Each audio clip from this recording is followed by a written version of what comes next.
Lady Aghori ఉంది. ఇక bail కోసం గట్టిగా అఘోరి ప్రయత్నిస్తోంది. సో పీటీ వారెంట్తో ప్రస్తుతం బయటకు వచ్చిన వెంటనే మళ్ళీ అరెస్ట్ చేసే ప్లాన్లో ఉన్నారు తెలంగాణ పోలీసులు.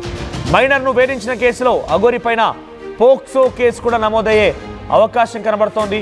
సో ప్రస్తుతానికి లేడీ అఘోరి జైల్లో జైలు యుద్ధం గడుపుతూనే వర్షిణి కోసం పదే పదే వర్షిని చూపించండి, వర్షిని ములాఖత్లో కల్పించండి, వర్షిని తీసుకురండి అనేటువంటి ఈ మాటల్ని జైలు అధికారులతో మాట్లాడుతుందట.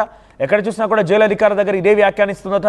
కానీ అటు జైలు అధికారులు మాత్రం వర్షిని విషయంలో అంటే ఏం చేయలేమని చాలా కరాఖండిగా తేల్చేస్తూనే శ్రీనివాస్ మాటల్ని పట్టించుకోవడం లేదట. ఏకంగా తనకి పక్కనటువంటి మాదన్నపేట మార్కెట్ నుంచి రోజు పూజ సామాగ్రి వస్తుంటే తను అక్కడే కూర్చొని పూజ చేస్తున్నారు. మరి జైల్లో పూజ చేస్తోందంటే ఏం పూజలు చేస్తోంది, ఎటువంటి పూజలు చేస్తుందో కొంత అనుమానం కలుగుతోంది. సో ఏదేమైనా కూడా ఒక సింగిల్ బ్యారక్ తను ఒక్కటి మాత్రం ఉంటుందా బ్యారక్లో. సో ఆ బ్యారక్లో వేసి సీసీ కెమెరా నిఘాలో ప్రస్తుతం లేడీ అఘోరి ఉంచారు. లేడీ అఘోరి మామూలు రచ్చ కాదు. పదే పదే ఎప్పుడు చూసిన వర్షిని గురించి అడగడం, లేకపోతే తన బేసిక్గా తన బిహేవియర్ బయట చూస్తేనే అదో రకంగా ఉంటుంది.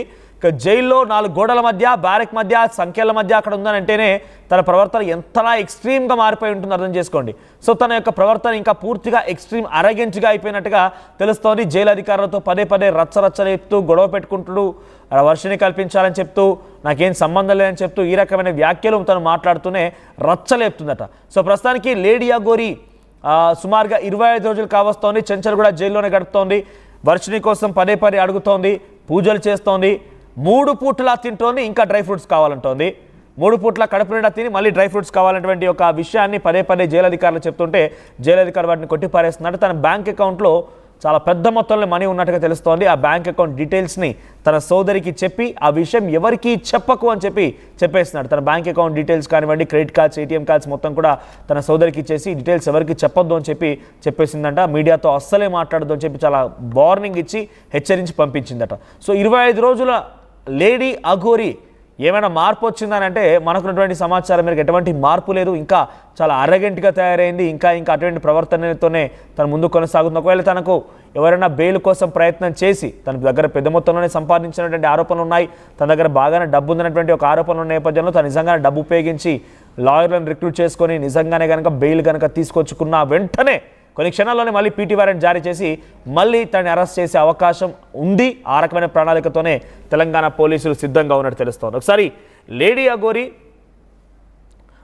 అఘోరి తీరు ఏమాత్రం మారలేదనే విషయంపైన మరిన్ని అప్డేట్స్ మా ప్రతినిధి పెట్రిషా అందిస్తారు. పెట్రిషా, లేడీ అఘోరి ప్రవర్తన ఏదైనా మారిందా? 25 రోజులుగా లేడీ అఘోరి జైలు జీవితం గడుపుతున్నారు. సో గతంలో తను బయటనప్పుడు చాలా అరగెంట్గా ఏకంగా పోలీసులను సైతం తిట్టిన సందర్భాలు ఉన్నాయి. ఎవరికి కూడా తను వినకపోయేది, అడ్డు అదుపు లేకుండా పోయేది. ఏమాత్రమైనా తను కొంచెం కంట్రోల్లో ఉందంటే వర్షిని పక్కన రోజుల్లో కొంత కంట్రోల్గా ఉంది. వర్షిని చెప్పే మాట వినేది. కానీ ఎక్కడ కూడా తను ఎట్టి పరిస్థితులు వేరే వాళ్ళ మాటలే ప్రసక్తే లేదు. తన సోదరికి బ్యాంక్ డీటెయిల్స్ చెప్పడాలు, వర్షిని గురించి అడగడాలు, డ్రై ఫ్రూట్స్ కావాలని చెప్పడాలు, పూజలు చేయడాలు. ఎలా ఉంది లేడీ అఘోరి ప్రవర్తనలో మార్పు వచ్చిందా? ఎస్, గత 25 రోజుల నుంచి చూస్తుంటే కూడా చెంచల్గూడ జైల్లోనే అఘోరి ఉంది. ప్రస్తుతం మాత్రము డిప్యూటీ సూపరింటెండెంట్తో కూడా రచ్చ పెడుతుంది, రోజు గొడవ పెడుతుంది. వర్షినితో నేను మాట్లాడాలి అంటూ కూడా సూపరింటెండెంట్తో కూడా తను క్లోజ్గా ప్రవర్తించడము, ఫ్రెండ్షిప్ చేసుకుంటుందని కూడా తెలుస్తుంది. మరోవైపు కూడా మాదన్నపేట నుంచి కూడా తనకి లోపలికి సామాన్లు అంటే పూజా సామాగ్రి అంతా కూడా లోపలికి వెళ్తుందని కూడా తెలుస్తుంది. ఒకవైపు జైలు అధికారులతో కూడా 3 పూటలు తింటూ కూడా నాకు డ్రై ఫ్రూట్స్ కావాలంటూ కూడా అధికారులతో గొడవ పడడం. అదే కాకుండా మొన్నటికి మొన్న వాళ్ళ సోదరి అతన్ని కలవడానికి లోపలికి వెళ్ళినప్పుడు కూడా బ్యాంక్ డీటెయిల్స్కి సంబంధించిన క్రెడిట్ కార్డ్స్ కానీ లేకపోతే డబ్బులు ఎక్కడ దాచిపెట్టడం, ఇదంతా కూడా బ్యాంక్ చెక్స్ ఎక్కడ ఉన్నాయి, బ్యాంక్ ఇన్ఫర్మేషన్ అంతా కూడా ఇవ్వడం. అదే కాకుండా ప్రస్తుతం అఘోరి మాత్రం బెయిల్ కోసం గట్టిగా ప్రయత్నిస్తుందని కూడా మొత్తం మీద తెలుస్తుంది. ఒకవేళ బెయిల్ ఇచ్చిన తర్వాత కూడా తెలంగాణ రాష్ట్ర ప్రభుత్వం చాలా సీరియస్గా తీసుకుంది ఈ కేసు. మళ్ళీ అరెస్ట్ చేసే అవకాశాలు, ఇప్పటికే మైనర్ని కూడా వేధించింది, పోక్సో కేసు కూడా నమోదయ్యే ఛాన్సెస్ కూడా మొత్తం మీద అయితే కనిపిస్తుంది.